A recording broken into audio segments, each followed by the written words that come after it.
बताओ क्या बात है। सुनी का भैल बताओ बताओ। अरे ये प्रधान जी हमन के कर दो छुट्टी छूटा।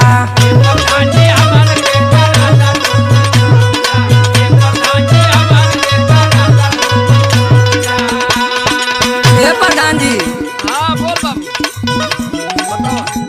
अरे करेले झगड़ा रातों दिन, अच्छा करेले झगड़ा रातों दिन बनवेले ई कूता।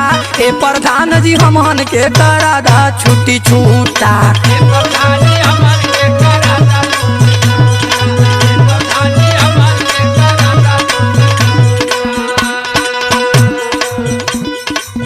अच्छा अच्छा ए प्रधान जी। का हो? अरे प्रधान जी यही मुझे सबक सुनबा कि हमरो सुनबा। नहीं भाई ये तो बड़ा अच्छा ना लगा तो कुत्ता काहे बनाओ थे? कुत्ता बनाई ना ओकर मुँहे वही लायक है। अरे